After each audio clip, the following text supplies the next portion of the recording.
Thanks for being here. Subscribe to Cheating Stories Best, so you don't miss new stories. Is a double life normal? Today's story with a similar plot. Enjoy it! Phil sipped hazelnut coffee from a Keurig coffee maker as he scrolled through the list of emails sent to him since the bank he worked at closed the previous evening at 5 o'clock. There were 105 emails on the list, but he knew that about half of them were complete junk and had nothing to do with banking. How many emails can this gecko send every day? He thought thoughtfully. Maybe it was the coffee, or maybe it was the fact that it was Friday morning, but Phil was in a cheerful mood. He glanced at the clock on the wall. There were 6 hours and 53 minutes left until the end of the work week. Add to that a 90-minute commute, and before dark, he found himself in the arms of his loving wife of 26 years, Rowley, for the first time since he left for work on Monday morning. Rowley now spent most of her time at the family cottage near Lake Tipico in northeastern Indiana.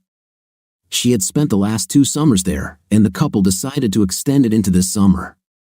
Phil commuted from their home in the Fort Wayne area to and from work during the week and joined Rowley on the weekends, leaving on Friday night and returning to Fort Wayne on Monday morning.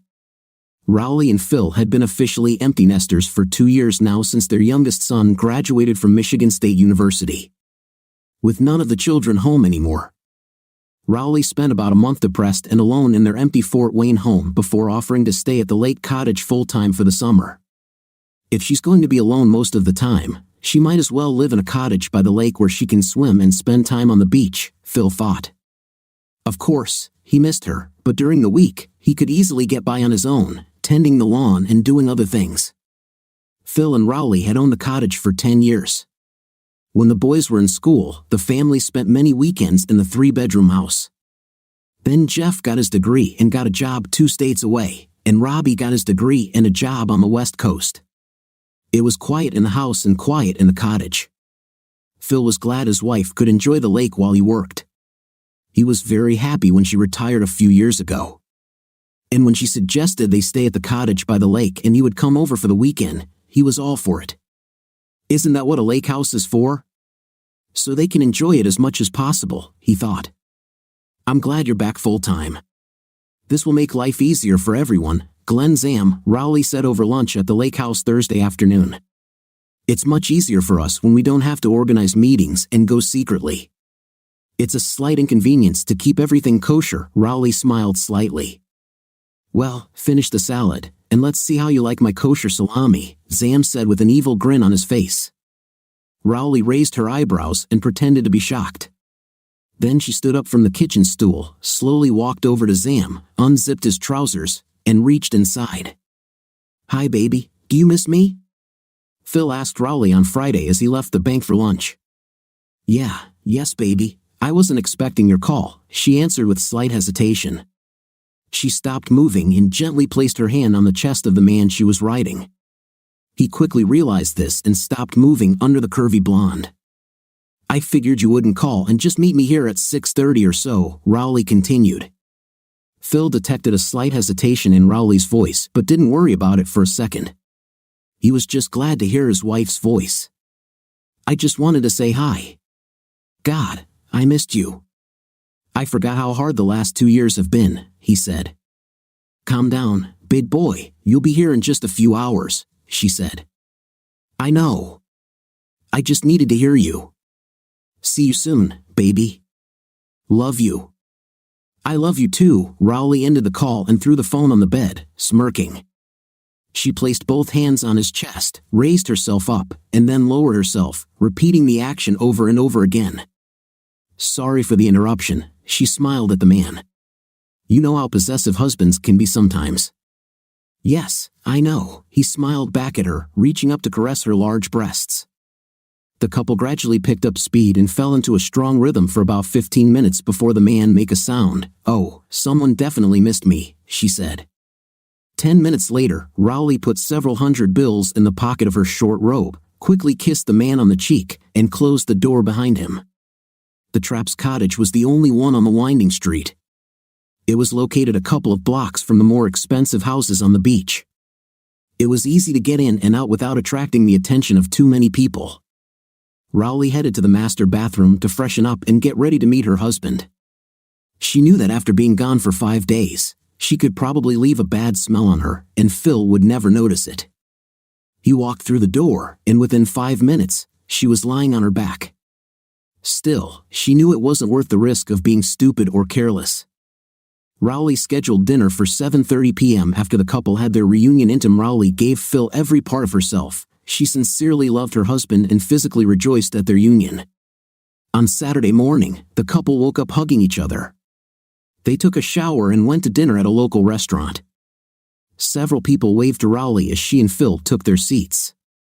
Phil noted that she quickly became part of the community. "Good for you," Phil laughed. "I wonder how many of them think I'm your father." Although Phil and Rowley were the same age, Phil knew that his wife looked 10 years younger than him and could still turn a man's head. He saw several people turn their heads as they entered the small restaurant. "Oh, come on, Ree," said with a slight note in her voice.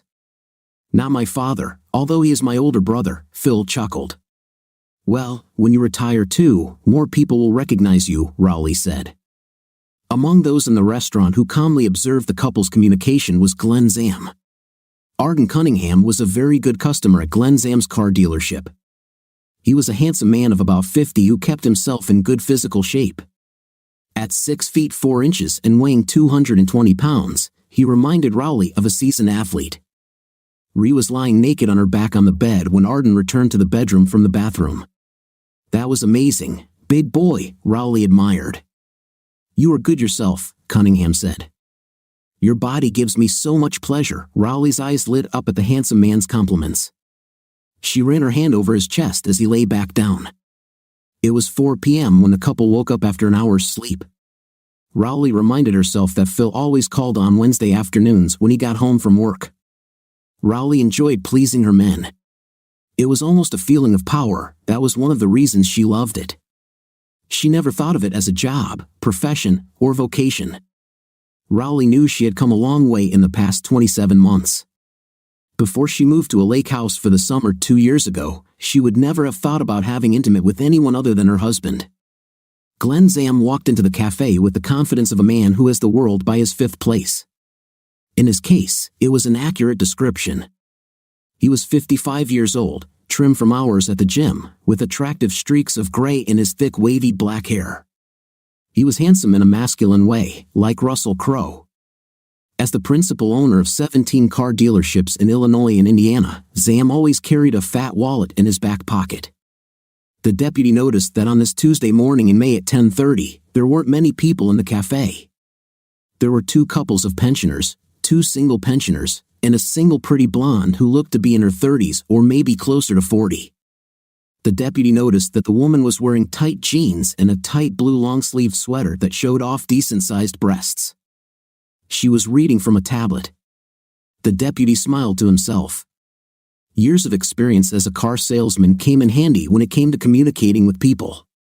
The game had begun. He picked up his large cup of dark roast coffee and walked over to the blonde's table. "I can guarantee that I am much more interesting than what you are reading," he told the woman. Rowley looked up from her tablet and smiled politely at the handsome man. She invited him to sit at her table. "Sometimes I like the sass from a handsome man on a Tuesday morning," she said quietly. "What a coincidence. I'd like to think I'm handsome, and I really specialize in sass," Zam said. "By the way, my name is Glenn Zam. I live on Tippy Lake." Rowley couldn't help but smile at the man. She thought that he was not only handsome but also had pleasant manners. She introduced herself and told Zam that she also had a house on the lake. Zam noticed a wedding ring on the woman's finger. This didn't bother him at all. "So, Mr. Trapp allows you to leave the house alone?" he asked in a melodious, playful tone. Zam's smile widened when Rowley explained that she had moved to a lake house for the summer. He knew that his chances of having intimacy with this woman were greatly increased since her husband was away most of the time. Over a second cup of coffee, Zam told Rowley his story. He became a widower more than 5 years ago when his wife of 25 years died of cancer. She didn't seem to recognize him by name, so he decided to tell her about owning car dealerships. "Exactly. I've seen you in those corny commercials," she said. "Guilty on all counts," admitted the deputy. "But this advertising brought me a lot of money. A few days later, they met again for a cup of coffee, and a few days later, Sam invited her to lunch. 2 dinners followed. All Rowley told Phil was that she had met several neighbors. The next dinner on Thursday night brought the couple to Sam's large lake house. After touring the 6,000 square feet home, they sat side by side on a luxurious couch and drank expensive dessert wine. Sam leaned over and kissed Rowley tenderly on the lips. She blushed but didn't move away. The second time he kissed her with more force, and their tongues met in Rhee's mouth. When they broke apart, Rhee looked into Sam's eyes with a confused expression on her face. "I've never done anything like this before," she practically whispered. "I couldn't cheat on Phil, perhaps with any other man." The evening could have ended there, but Sam was an amazing salesman and just as good at seduction. He responded to Rhee's hesitation. "We don't have to do this, but you know we both want it," Sam said softly, holding Rhee's left hand in his right. "You're not taking anything away from your husband. He's not even here, so you're not sneaking around behind his back. You're an adult sensual woman, not his property. This is not love, it's just a night. We both like intim. It's up to you." Rowley looked from their joined hands to Sam's handsome face. He leaned in for another kiss. Rowley wasn't the most experienced woman Sam had ever had. Her experience was limited to her husband and 3 men before him. Nevertheless, Rowley was full of enthusiasm and gave herself completely to him. They clung to each other, talking and kissing. Rhee was in high spirits, every nerve in her body seemed to come to life. She was surprised that she only felt a brief pang of guilt. An hour later, they had a second round. Rowley stayed overnight at Sam's house. When she woke up, he was lying behind her with his hand on her chest. She and Phil often woke up in the same position the next day. Phil arrived at the cottage a little after 6:30 p.m. By 6:45 p.m., she and Rowley were making passionate love. A few minutes later, Rowley turned her husband onto his back, which naturally confused him. On Monday morning, after Phil left the lake house for work, Rowley called Sam and asked if she was okay with everything that happened and if she had a good weekend with her husband. When she answered yes to both questions, Sam asked her if she would have dinner with him on Tuesday. She did not hesitate to give him a third affirmative answer. Dinner on Tuesday ended the same way as the previous dinner on Thursday. Both participants thoroughly enjoyed the evening. Beautiful evenings on Tuesdays and Thursdays quickly became commonplace. It was mid-July when Z asked Rowie if she could do him a favor. A very close friend of his was visiting for a few days, and he was hoping that Rowley would go on a date with him. "I'm not asking you to sleep with him, doll. Andy is an old friend of mine, and I just want you to show him how to have a good time. He's not going through the best of times right now after divorcing his wife last year. I just ask you to be who you are, beautiful and charming, only for you, handsome," she replied. "We'll just play it by ear." Rowley had heard all these horror stories about blind dates, but being a beautiful woman, she had never experienced anything like this. She was more than pleasantly surprised when Andy Siegfried showed up at the cottage to pick her up for a date. He appeared to be about 40 years old, had short blonde hair, and large brown eyes. He was approximately 6 feet 4 inches tall, and there was not an ounce of fat on his long, slender body. "Great deal, Glenn," she thought to herself. The date went well. Rowley thought. The couple returned to Rowley's cottage a few hours later, 2 satisfied lovers, kissing at the door. Andy handed Rowley a business card and some bills wrapped in a $100 bill. She tried to return the bills, but Andy insisted and refused to take them back. "You're awesome. I'd like to see you again when I get back here," he said. "Oh yes," Rowley replied enthusiastically.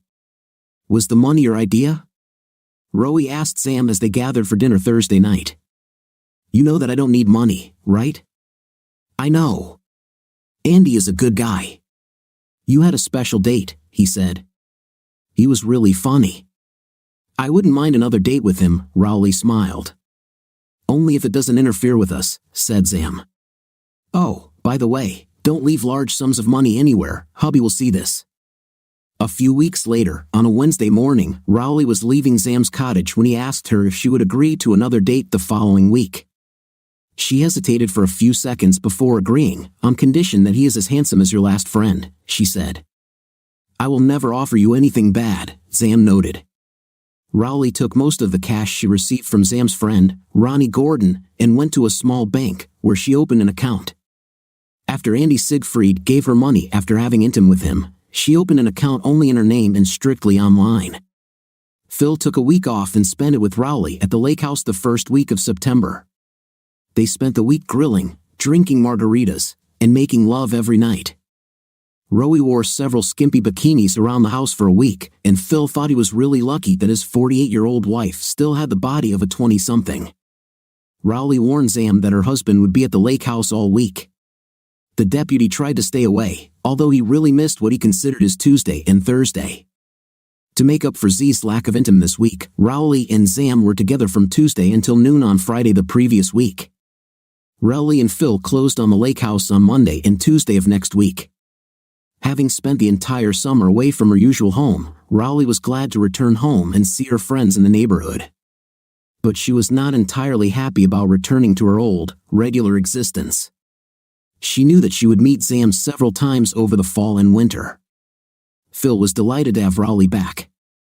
In addition to having his wife and lover back in his bed, he got his best friend back. Little conversations, touches, glances, he missed all of this. Phil was hooked almost from the first time he saw Rowley on the University of Iowa campus. Both were students, but Rowley had just transferred from the University of Northern Iowa. She studied English, he studied finance.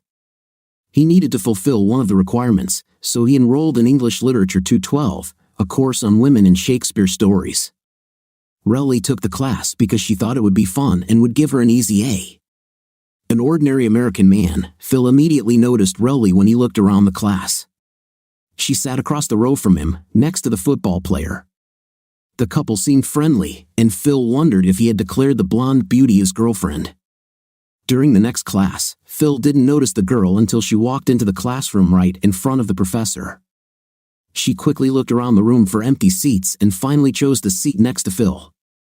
Phil internally cursed at his bad luck because when she sat next to him, he couldn't look at her without being obvious. So, he turned his attention to the window to his left and spent most of the class watching the students walking back and forth across the campus. Phil was in his own little world when he felt a tap on his right shoulder. "Class is over, genius," the blonde said. "You know you could have gotten a higher grade if you had actually listened to Dr. Schwartz instead of following the students walking past the building. Besides, why are you following girls walking past the building when I'm sitting right here? Am I chopped liver or something?" Phil blushed, then stuttered trying to speak until his tongue finally caught up with his brain. "At least it's gourmet pâté," he said. "That's better," she said lightly. "So, why didn't you appreciate me?" "Because you're sitting too close for me to do it without being obvious," Phil replied. "You know there are rules for such things. Next time, sit a few seats further back, preferably a row lower. Then I can watch you without being distracted. Or you can take me to the coffee shop on campus and watch me right now. It won't be difficult for me to drink coffee while you undress me with your eyes," she said, blushing. Hell yes, Phil was inspired. The couple dated for the next 2 years, becoming intimate on the third date. Phil believed they were in an exclusive relationship, unaware that Rowley had intimate with 3 other men while they were in college. Rowley knew she loved Phil with all her heart, but have a night with others was more an act than love. After all, Phil didn't own her, and she certainly loved intim. The couple got married a year after graduating from university. Phil became an internal auditor at a bank. Rowley took a job teaching English in the same area. Because Phil was making good money, Rowley became a stay-at-home mom when her first child was born 2 years later. Glenn Zam waited a month after Rowley returned home to call. Experience told him that he needed to give the woman a few weeks alone in order to increase her receptivity. "I'll be at the dealership in Fort Wayne for a few days next week. How about lunch on Tuesday or Wednesday, preferably Tuesday and Wednesday?" asked the deputy.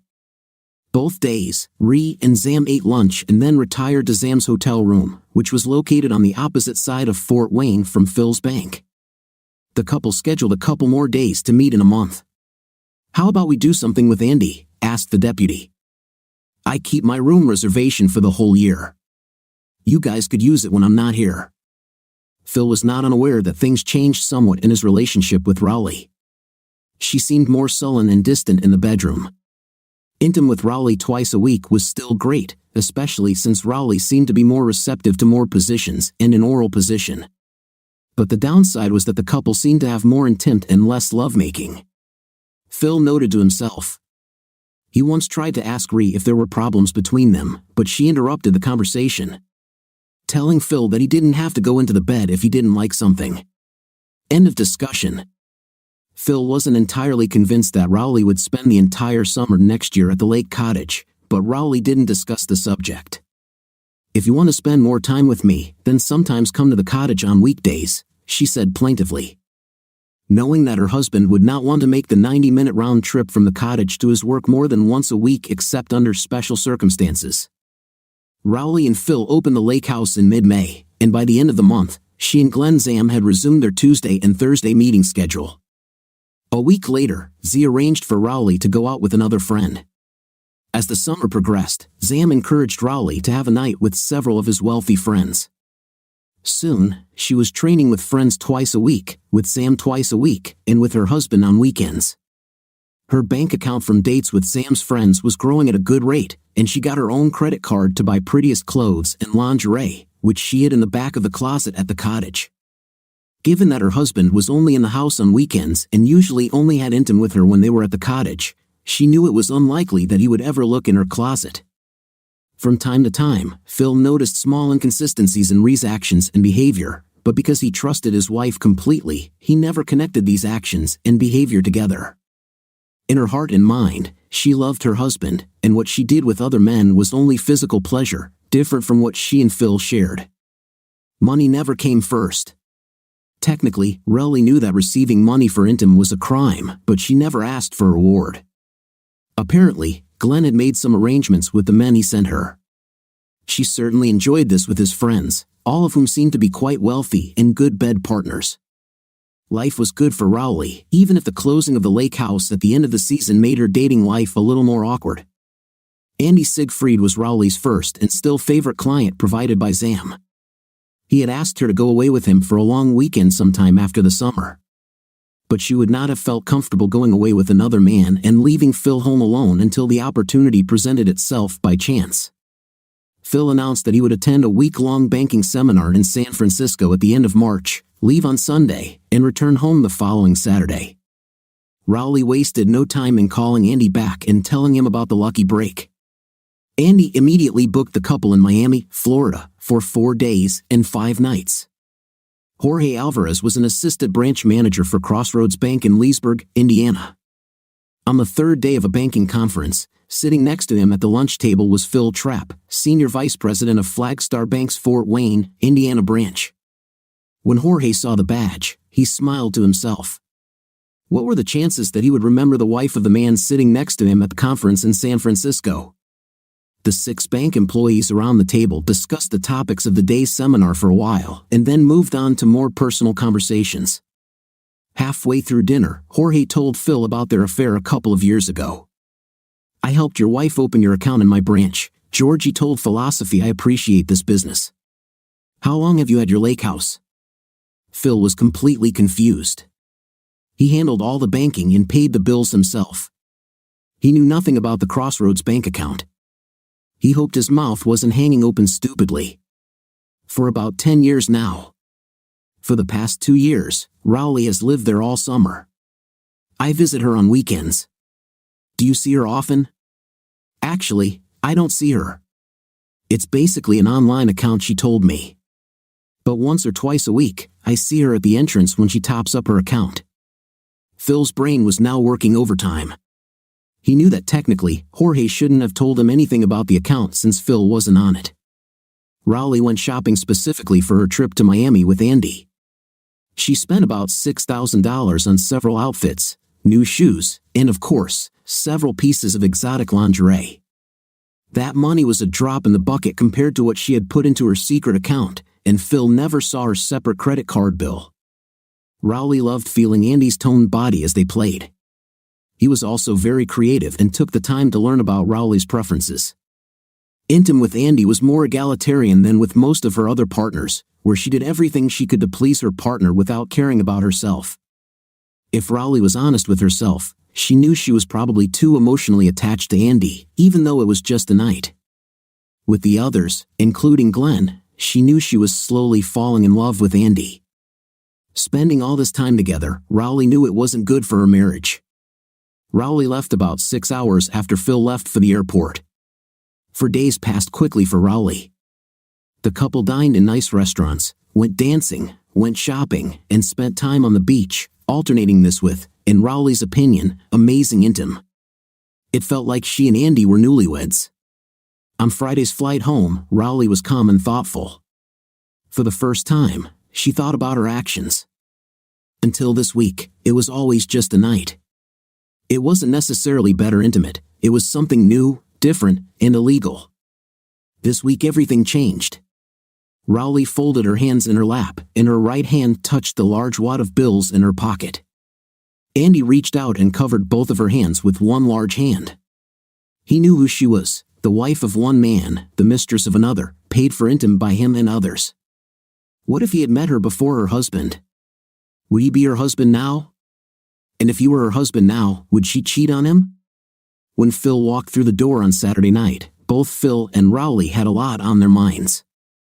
Their greetings to each other were half-hearted at best, but both were so lost in their thoughts that they didn't even notice there was no reunion lovemaking, not even reunion intimate. Phil was glad to go back to work on Monday so he wouldn't have to be around his wife. He had to make several phone calls. Jorge Alvarez was surprised to hear from Phil Trapp on Monday afternoon, especially since Phil wasn't exactly Mr. Warmth at the San Francisco conference.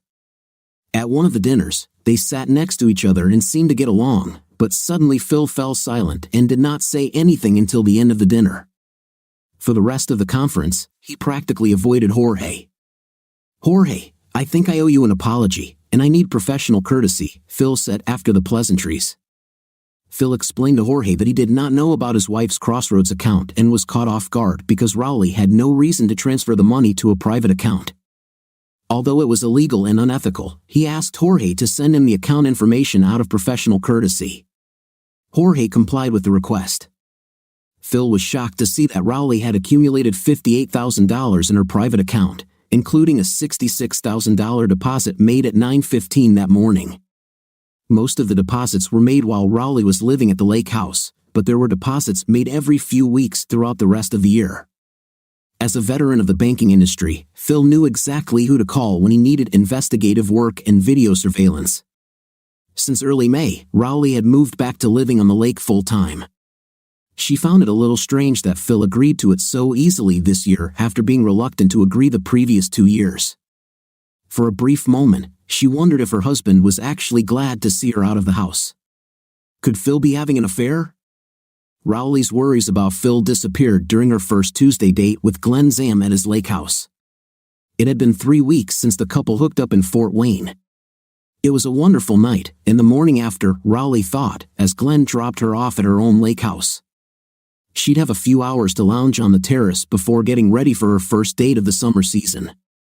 She always liked to have a night in her bed when she wasn't with Glenn and his. Phil knew his marriage was over 5 minutes after the investigator began his report.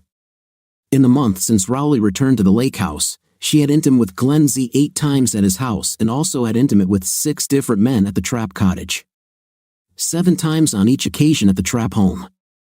Rowley's associates handed her a wad of cash. The investigator also gave Phil a flash drive containing video footage of Rowley's activities in their home. Phil could hardly hold back his tears. Everything turned out to be much worse than he could have imagined. His Rowley turned out to be not only a cheater but also did it for money. Phil looked at his watch for the 12th time. 30 minutes had passed since the light downstairs in the lake house went out and the light in his bedroom came on. From what he'd seen in the footage of his wife and her clients, by the time the 30 minutes were up, they'd be done with all the foreplay and moving on to the main part of their evening. Phil quietly entered the house and walked up the stairs.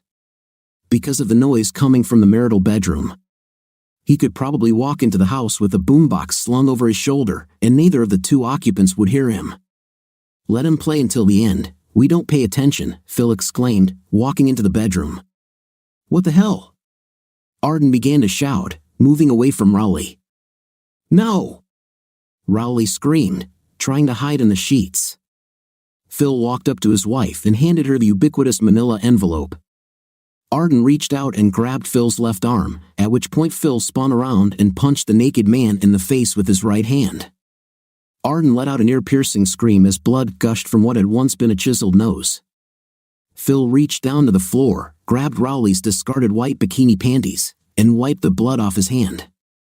He walked over to the room's main closet, grabbed a few items of clothing, and left the room whistling a cheerful tune as he walked down the stairs. As he reached the bottom of the stairs, a thought struck him. You probably won't get paid for today's work, baby. Sorry, he shouted. Phil chuckled to himself and walked out the front door, leaving it wide open. Rowley had at least been smart enough not to try to contact Phil. Finally came on Friday, hoping that she could persuade him to join her at the cottage for the weekend as usual. Obviously, we need to talk, Rowley wrote to her husband. Do you think so? He answered.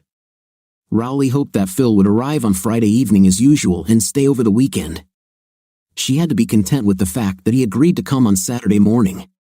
Of course, Rowley was shocked when Phil showed up at the lake house on Wednesday night, given that he brought divorce papers with him. He knew about her extracurricular activities in advance. How did this happen? How much did he know? He knew enough, that was certain, but she hoped he didn't know the whole story. Rowley had donuts and coffee ready when Phil showed up at the house Saturday morning. For Phil, the donuts were the highlight of the meeting. The couple sat in silence until Phil finished eating. First, I'm so sorry, Phil, Rowley began, looking into her coffee cup. I'm especially sorry that you had to see it that evening. Phil was silent for several seconds. I've seen it before, just not as close and personal, he said quietly this time. Rowley was silent. She considered the implications of what her husband had just said. I know, philosophy. It may not seem like it, but I really love you and only you. I know it sounds corny, and it probably is, but it was just a night, she whispered. A hell of a lot of intimate with a hell of a lot of guys, and that's just this year, Phil said sharply. How long did this shit go on? The whole time you were here? What about when you were at home with me? Rowley began to realize that her husband was not quite the mushroom in the dark that she thought he was. She decided that her answers must be closer to the truth than she had planned. Yes, it started the first summer I stayed here. I missed you and made a mistake, but I liked it, and I decided that since you were not here, then I'm not taking anything away from you, seriously. Aren't you taking anything away from me because I wasn't with you? Since when does fidelity have a nearby location clause? I must have missed that in the wedding vows. I could have had 3 years of fun with other women in Fort Wayne while you were here, Phil said. Rowley finally raised her head and stared at the table.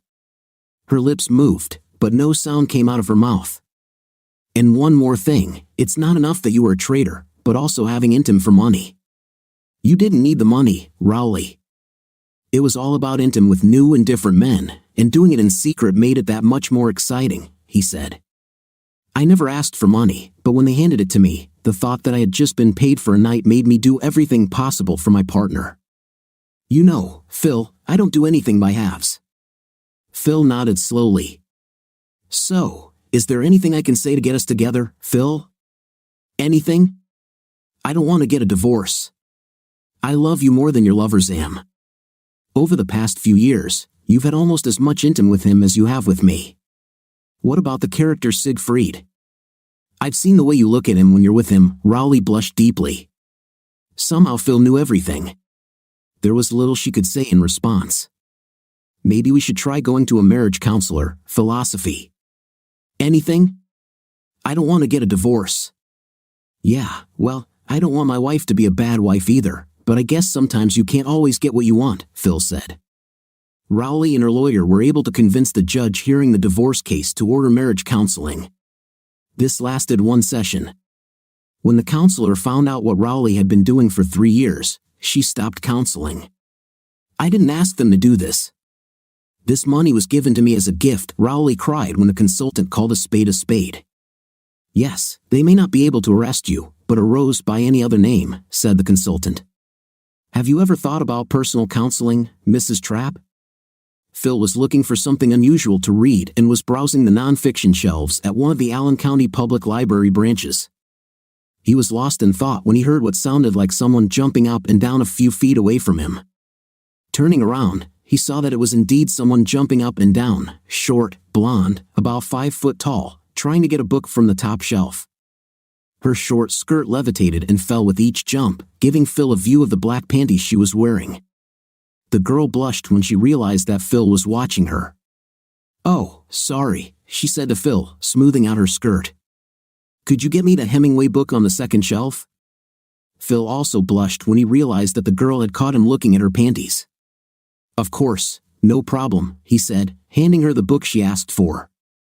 The short blonde had sparkling blue eyes and round cheeks, Phil noted, handing her the book. She was probably the same age as one of his children, but there was something in those eyes that captivated Phil. "Have you read a lot of his works?" Phil asked the young girl. "At the moment, I've only read 3 of his books," the girl answered with a smile that revealed 2 rows of perfect teeth. "I'm not as convinced as others that he was a great writer, maybe for his time, but now some of the things he wrote do not stand up to criticism. I think he was half dud and half genius." Phil was stunned by the response. He felt the same way about Hemingway but did not expect to hear this opinion from the young lady. "What are you, a Hemingway apologist or something?" she asked. "No, first of all, I'm shocked that the girl even reads a paper book. I thought you young people only read books on your iPad. But I'm also surprised because you're the first person I've met who agrees with my opinion of Hemingway," Phil said. The girl giggled. It wasn't a sound Phil had personally heard too often up close over the past year. "I hope I'm not too annoying, miss, but could we continue this conversation over a good cup of coffee?" "Yes, that would be great." "Let me look at this book first," she replied. The couple headed to the nearest Starbucks. Chantal Pearson was a 25-year-old marketing graduate from Indiana University. She worked as a copywriter for a small advertising agency in Fort Wayne. Phil told her about his life, including divorce. She found Phil as fascinating as he found her. When their meeting came to an end an hour later, she asked for his mobile phone. He decided that she needed to call and handed her the phone. She quickly typed numbers and letters for a few seconds and then returned the phone. "Like this. I wrote down my number and name. I would love to repeat this with you," she said happily. "Yeah, me too," Phil answered shyly. Phil spent the next few days thinking about the girl. She was the first woman he contacted after divorcing his wife. Still, he felt awkward because she was half his age. Several more days passed before he decided to make a phone call. "Hello, I was hoping you would call," Chantal exclaimed enthusiastically. "I really enjoyed your company that evening. How about we expand our plans and have dinner this time? How would you like to visit an oyster bar?" "Oh, I would really like to. I haven't been there for a long time. It's not a place I can go within my budget," she said. The couple was halfway through a fabulous dinner when Chantal addressed the elephant in the room. "You're pretty cool for an older guy, you know? You're the first guy in the last year who hasn't tried to undress me in the first half hour of a date. Either you're not interested in me or you're a gentleman." "What exactly?" Phil blushed and looked like a deer in headlights, which made Chantal giggly. "I'm definitely interested in you," Phil said, "but I'm also a gentleman. I've been like this all my life. My father would have beaten me to a pulp if some girl had said that I was messing around with her. But you're also a lifetime younger than me. How about we just enjoy this moment right now?" she asked. "You know, you might also be a lifetime smarter than me," Phil said. Rowley and Glenn Z were just finishing up their date when Glenn asked her if she wanted to go on another date.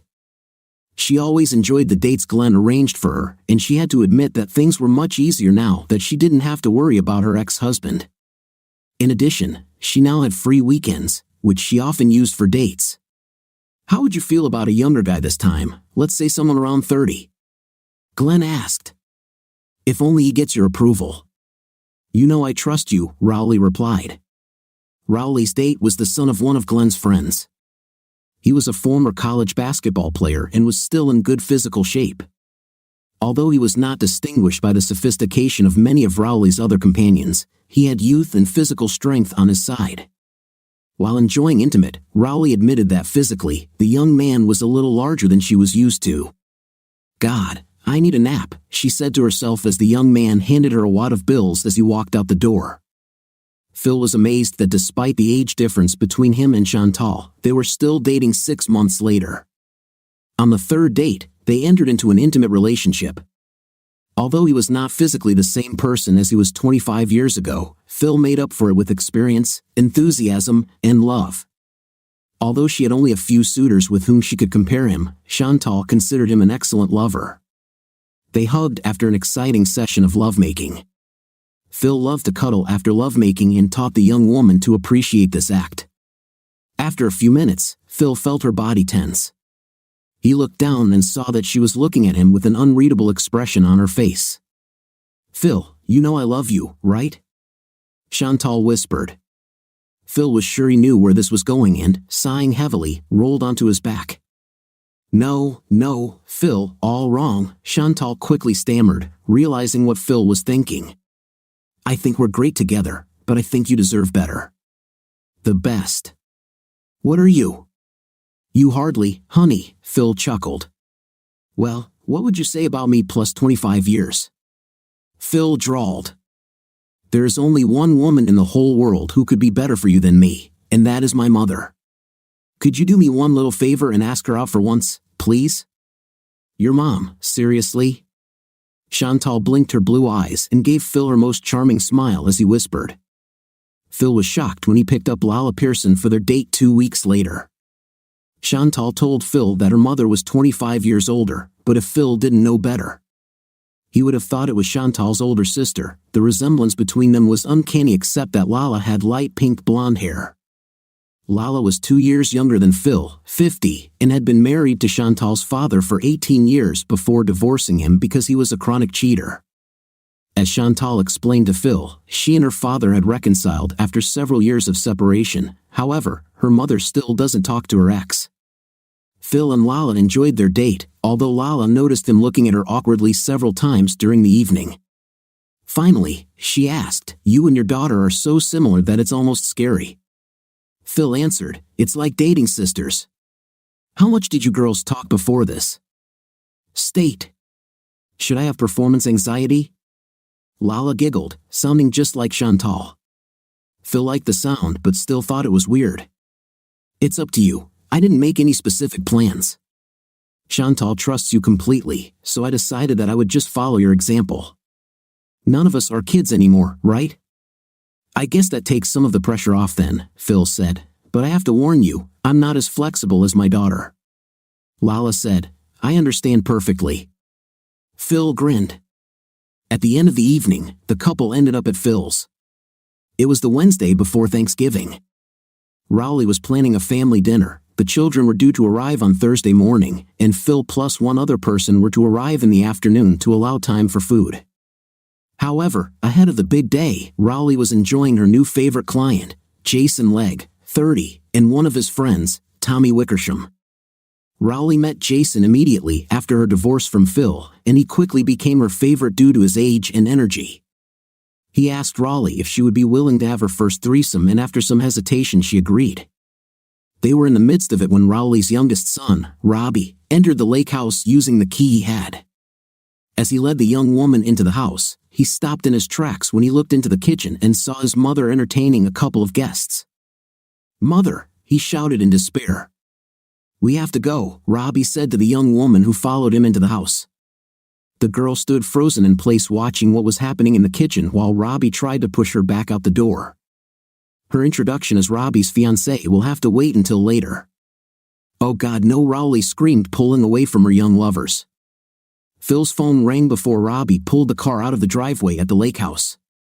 "Oh Dad D, she was having a night with 2 young guys at the same time when CLA and I walked into the house. How can I face her again?" Robbie blurted out, annoyed, when Phil answered the phone.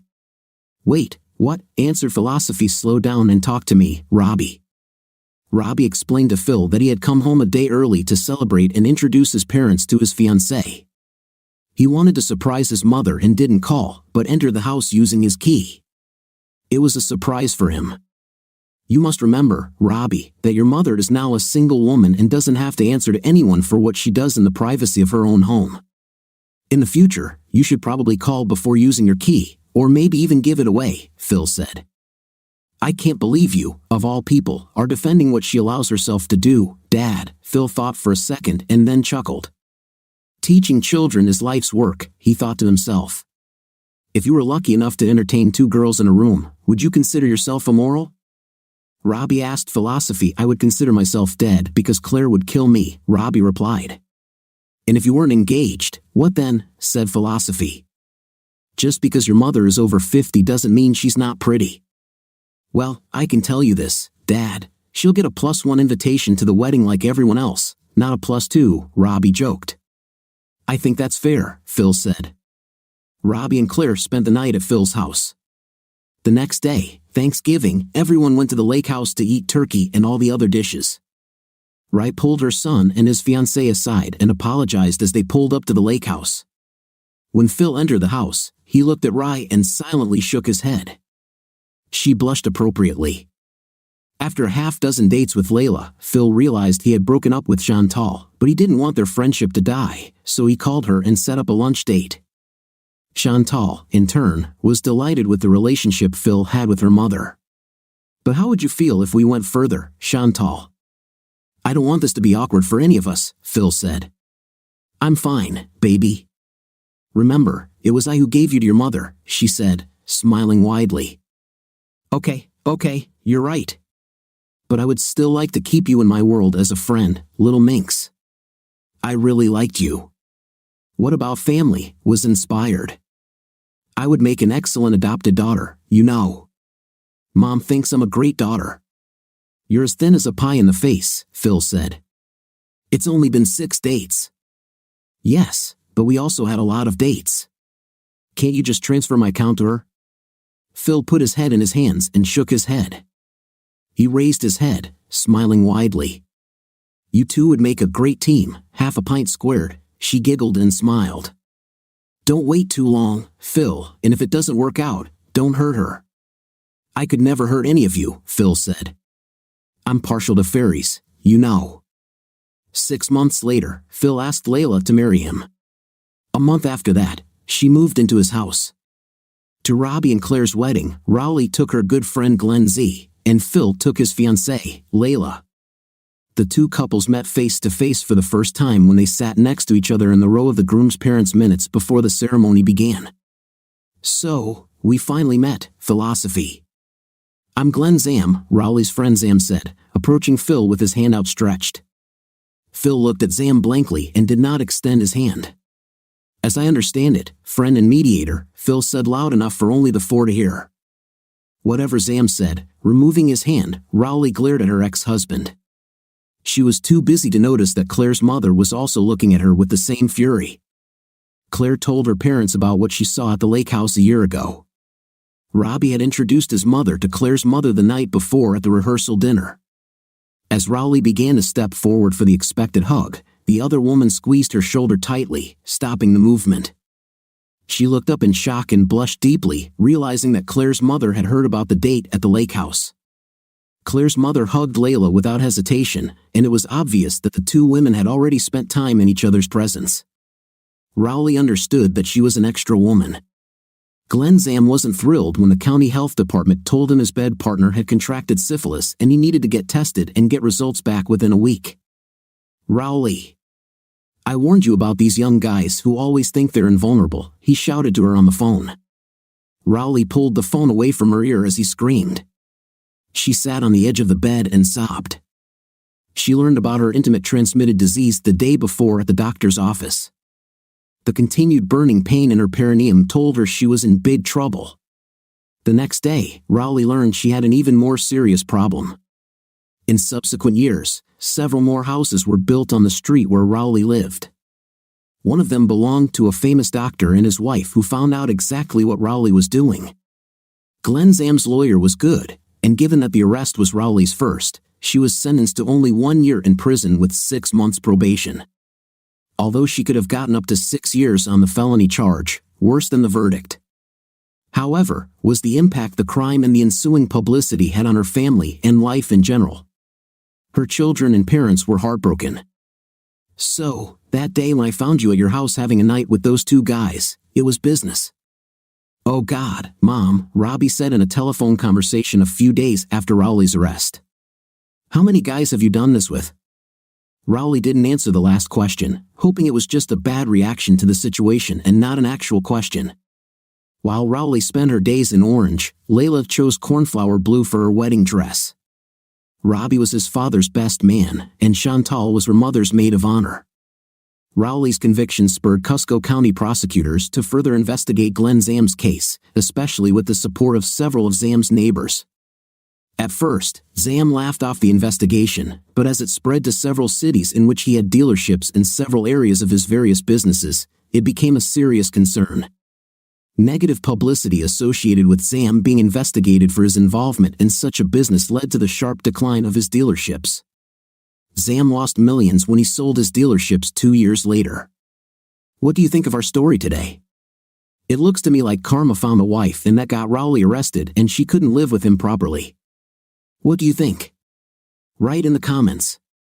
See you in the comments.